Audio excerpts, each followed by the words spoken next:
Grand angle consacré au véganisme, un mot que l'on entend de plus en plus dans le débat public, un mode de vie consistant à ne consommer aucun produit issu des animaux ou de leur exploitation, pas de miel par exemple.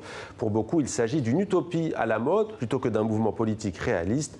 Pas si simple, nous dit ce soir Thomas Lepelletier, qui parle plutôt d'un mouvement politique et d'une philosophie. Bonsoir. Bonsoir. Soyez le bienvenu sur TV5 Monde. Vous êtes l'auteur de ce livre qui a pour titre « Les véganes vont-ils prendre le pouvoir ?» C'est aux éditions Le Pommier dans la collection Manifeste. Commençons par l'actualité, ça ne vous a pas échappé. Il y a cette nouvelle vidéo, non pas de L214, mais d'une autre association qui s'appelle Direct Action Everywhere France, DXE. Comment avez-vous réagi en voyant cette vidéo, vous qui prenez dans ce livre l'abolition des abattages? Ce sont toujours des images insoutenables, très difficiles à regarder, mais je pense qu'il faut les regarder pour une raison très simple, parce que ce sont des choses qui se pratiquent en France. Ce sont 3 millions d'animaux qui sont tués dans les abattoirs en France chaque jour, et c'est fait au nom des Français, pour leur alimentation, et je montre dans le livre que ça ne répond à aucune nécessité, ça ne va à l'encontre de notre sens de l'éthique, et donc on pourrait tout simplement arrêter. Ce n'est même pas si difficile que ça pour des raisons pratiques. Là, ce qui frappe les esprits en France notamment, c'est aussi le label bio.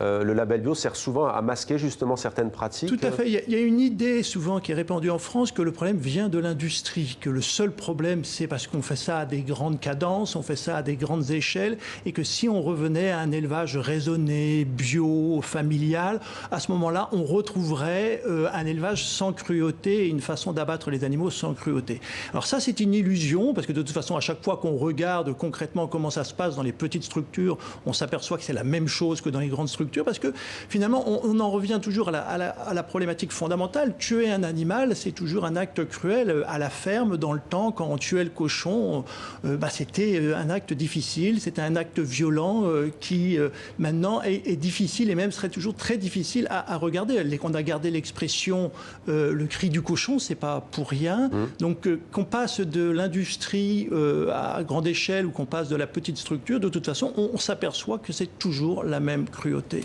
Alors, abolir les abattoirs, changement de cap de l'agriculture, c'est-à-dire ? Tout simplement abolir l'élevage et abolir la pêche.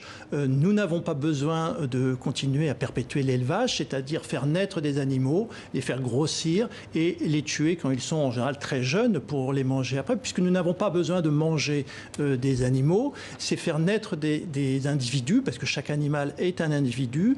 C'est le faire vivre dans la plupart des cas dans des situations assez difficiles, donc ils ont des vies un peu de misère pendant quelques mois. Un cochon, par exemple, la plupart des cochons qu'on mange ne vont pas vivre plus de 6 mois.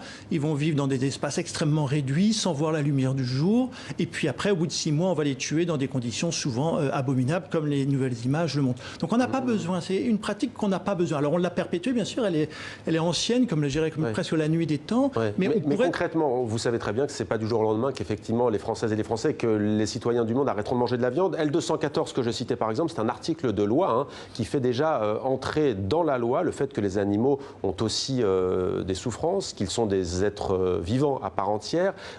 Comment la loi pourrait évoluer pour atténuer cette souffrance animale ? La loi, elle est déjà en place. Je dirais, dans la loi, il est interdit de maltraiter un animal et de le tuer sans nécessité. C'est l'article 521 et 655 du Code. Donc là, on est clairement dans une violation de la loi. Mais à partir de l'élevage, si on appliquait l'esprit, je dis bien l'esprit du droit français, on fermerait déjà les élevages et les abattoirs. Dans les élevages, on va par exemple castrer à vif les porcelets.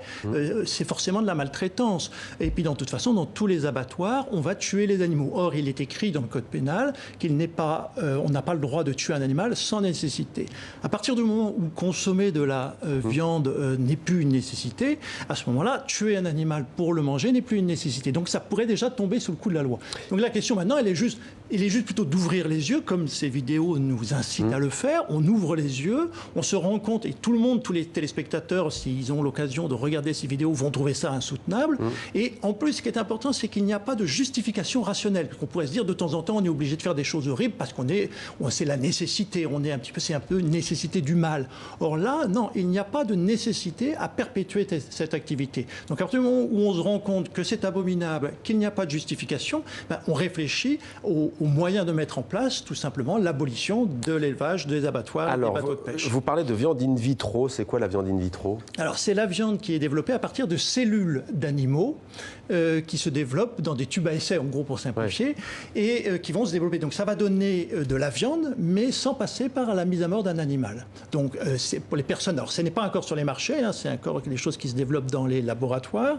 Dans quelques années, ça risque d'arriver dans 3-4 ans, on ne sait pas exactement. Donc ça va être commercialisé, ça va être de la viande qui se sera développée dans des grandes cuves, et qui vont, qui ne seront pas passés par la mise à mort d'un animal. Alors en tous les cas, ces questions intéressent de plus en plus les citoyennes et les citoyens, notamment en Europe. On l'a vu avec les dernières élections et les bons scores des partis écologistes. Il y a un parti en France, le Parti animaliste, qui a fait 2,17%. C'est un parti récent, c'est tout de même près de 500 000 voix. Voici comment en parle notre partenaire France 2.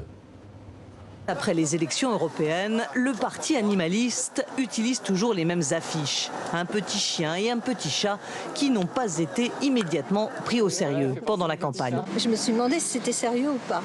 Pas voter pour un chien, non, évidemment, mais...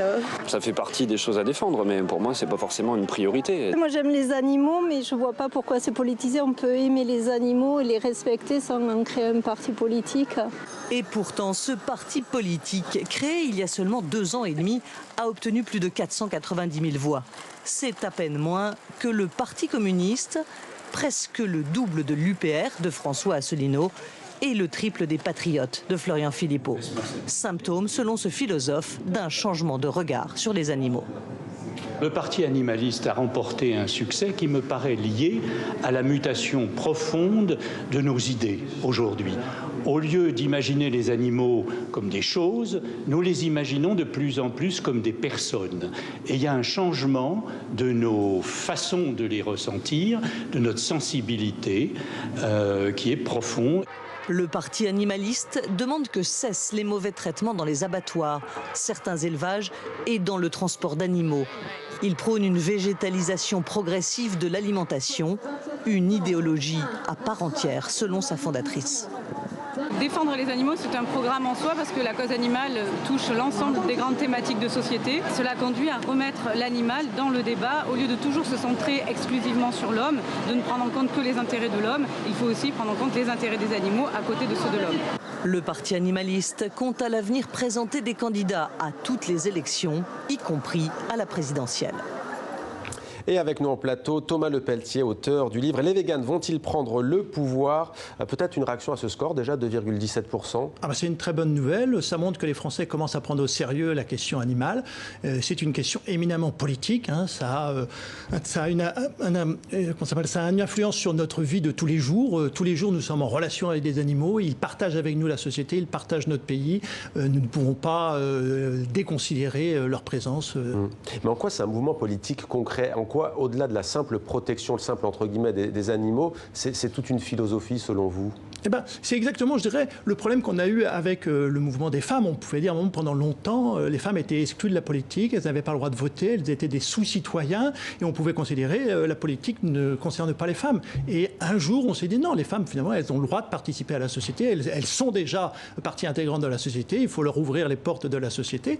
Et de la même façon, à partir du moment où on a des individus, là, ce sont des animaux, ils sont dans notre société avec nous, on doit les considérer comme des individus qui ont des intérêts, et quand on a une société qui vit avec des individus qui ont des intérêts, il faut prendre en compte les intérêts de tous les individus. Il n'y a pas de raison de faire de la discrimination arbitraire à l'encontre de certains individus pour la simple raison, par exemple, qu'ils ont... Mais c'est là que ça frappe et que parfois il y a un blocage pour les citoyennes et les citoyens. Là, vous comparez par exemple les femmes et le statut des femmes d'un point de vue des droits civiques à la douleur animale. C'est ça qui frappe parfois les esprits. Beaucoup qui nous regardent doivent se dire pourquoi compare-t-il les femmes aux animaux ? Parce que nous sommes dans des sociétés nous avons évolué pour être contre la discrimination arbitraire. La discrimination arbitraire, c'est avoir des lois qui n'ont pas de relation avec les spécificités des individus. Par exemple, si on interdisait demain aux femmes de conduire une voiture, ça serait une discrimination arbitraire puisqu'il n'y a pas de lien logique entre la spécificité des femmes et cette interdiction de conduire une voiture. Donc pour vous, la différence faite entre l'être humain et les animaux, c'est la même qui est faite entre les hommes et les femmes quand on dit que les femmes sont... À l'époque où on disait que quand on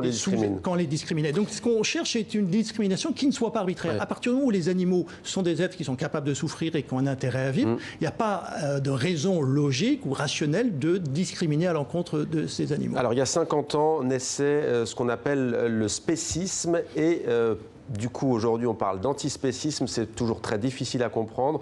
Le spécisme, c'est quoi? Alors, c'est justement un peu ce que je disais juste à l'instant, c'est une discrimination suivant un critère d'espèce. C'est qu'on va considérer que des individus, parce qu'ils appartiennent à une autre espèce, ils ont par exemple moins de droits que nous, où on n'a pas à prendre en compte leurs intérêts. Donc l'être humain peut se nourrir de viande bovine ou de viande porcine. Par exemple, on va décider qu'on peut maltraiter les cochons, mais on ne va pas maltraiter les chiens et les chats. Oui, mais alors, comment faites-vous, par exemple, dans la jungle et dans les milieux naturels? Vous savez très bien que dans l'écosystème, des animaux se nourrissent d'autres animaux. Donc, on fait quoi? On met des soldats entre les différentes espèces, des casques bleus dans les parcs animaliers? C'est une question qui ne se pose pas directement à nous. Il faut toujours arriver à avancer progressivement par rapport à toutes les problématiques auxquelles on est confronté. Actuellement, nous sommes dans une société qui a institutionnalisé la discrimination arbitraire à l'encontre de certains animaux. C'est pas quelque chose qui arrive pas dans la nature, dans la nature. Non, mais dans les abattoirs, dans les élevages et les abattoirs, il y a une institution, il y a une machine étatique derrière qui fait en sorte qu'il y a 3 millions d'animaux qui sont tués chaque jour. Bon, là, on a quelque chose qui n'est pas secondaire. C'est une décision volontaire d'abattre 3 millions d'animaux chaque jour dans les abattoirs. Bon, je dirais c'est le premier problème à régler. Quand on aura réglé ce problème-là, on va pouvoir aborder un certain nombre d'autres problèmes. C'est notre rapport et notre relation avec les autres animaux dans la nature. Mais je dirais c'est un problème certainement beaucoup plus compliqué. Mais c'est pas parce qu'il y a d'autres problèmes compliqués qu'il ne faut pas essayer de résoudre les problèmes plus simples avant. Alors, Charles Patterson, par exemple, historien américain, soutient la thèse que l'oppression des animaux sert de modèle à toute forme d'oppression et dit à la bestialisation de l'opprimé. Est-ce que la dimension politique, selon vous, elle est là aussi?